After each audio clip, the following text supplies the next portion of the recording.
नमस्कार, मी प्रतिमा शिंदे. धैर्य सिद्धी जनतेच्या न्याय हक्कासाठी यामध्ये तुम्हा सर्वांचं स्वागत आहे. अनुष्काताई बाबूलाल वाजे ताईंसाठी या ठिकाणी जोरदार टाळ्या वाजवायचे. जाचेच्या राणीसाठी आलाऊ सरला विनंती आहे, घोडीवरती जी मुलगी बसली आहे उत्सव कमिटीच्या वतीने त्या मुलीचा या ठिकाणी सन्मान करायचा आहे. पुणे जिल्हा यामध्ये मावळ तालुका हा आपल्या सर्वांचा परिचयाचा आहे. पण मावळ तालुक्यामध्ये पुसाने हे एक छोटंसं गाव आहे जे डोंगर पाड्यामध्ये वसलेलं आहे. आणि याच गावामध्ये अनुष्का नावाची इयत्ता 9वी मध्ये शिकणारी एक विद्यार्थिनी आहे, जिच्यामध्ये एक वेगळं कौशल्य आहे. सैराट सारख्या मूवी मध्ये जर तुम्ही पाहिलं असेल, आर्ची जी आपल्या परिचयाची आहे ती 10वीतच होती. कदाचित अनुष्का ही आता 10वीत जाईल, परंतु आमच्या पाहण्यामध्ये पहिल्यांदाच कुणीतरी मुलगी तीही इयत्ता 9वी मध्ये, पण तिने जो हा कलागुण जोपासलेला आहे तो चक्क वेगळा आहे. तो कोणता आहे आणि त्याच्यामध्ये काय असं वैशिष्ट्य आहे आपण जाणून घेऊया तिच्याकडूनच.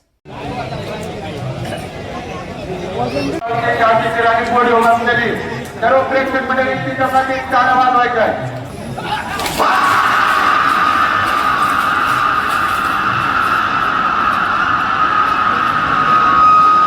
धैर्य सिद्धीमध्ये तुझं स्वागत आहे. अनुष्का, सर्वात प्रथम मला तुझं पूर्ण नाव, तुझ्या शिक्षणाविषयी आणि गावाबद्दल माहिती सांग. माझे नाव अनुष्का बाबूलाल वाजे. मी इयत्ता 9वी मध्ये न्यू इंग्लिश स्कूल चांदखेड या शाळेत शिकत आहे. अनुष्का, या क्षेत्राकडे तुझं आकर्षण कशामुळे निर्माण झालं आणि याच्यामध्ये तुला कुणाकुणाचं सहकार्य मिळालं? वडिलांमुळे आकर्षण झालं आणि गावातली लोकांनी सहकार्य केले. आवड आहे का घोडस्वारीची, किंवा त्यांनी यापूर्वी कधी केली आहे का घोडस्वारी? हो, केली. त्यांना बैलगाडा शर्यत आवडते. वयाच्या कितव्या वर्षापासून तू ही घोडस्वारी चालू केली आहेस आणि हे करत असताना एक मुलगी म्हणून तुला कधी कुणाकडून विरोध झालाय का? म्हणजे घरातले असतील, आपण भावकी म्हणतो किंवा गावातले म्हणतो नाही का, बऱ्याच वेळा जेव्हा पॅरेंट्सला आवड असते पण कुणीतरी असतं की जे नकार देतात की मुलीने हे करू नये, असं कधी अनुभवायला मिळाले का तुला? काही बाहेरची होती, काही घरातलीच होती. मी इयत्ता 5वी पासून घोडीवर बसते.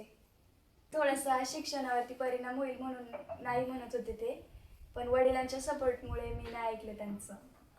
एक छोटंसं खेडेगाव आणि त्या खेडेगावामध्ये अनुष्कासारख्या 9वी शिकणाऱ्या मुलीला तिचे आई वडील जे स्वतः अशिक्षित आहेत पण मुलीचे स्वप्न जोपासली पाहिजेत व तिला या क्षेत्रामध्ये कसं पुढे नेता येईल हे त्यांचं जिवंत उदाहरण आहे की ते या प्रकारे तिला सहकार्य करतात.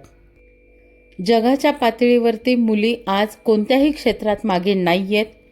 अनुष्काला सर्वांच्या समोर आणण्यासाठी आमचा प्रामाणिक प्रयत्न हाच आहे की अशाही छोट्या छोट्या गावातून भरपूर अशा मुलं आहेत ज्यांच्याकडे वेगवेगळे कला कौशल्य आहे आणि ते सर्वांसमोर आणण्याचं काम धैर्य सिद्धीच्या मार्फत आम्ही करत आहोत.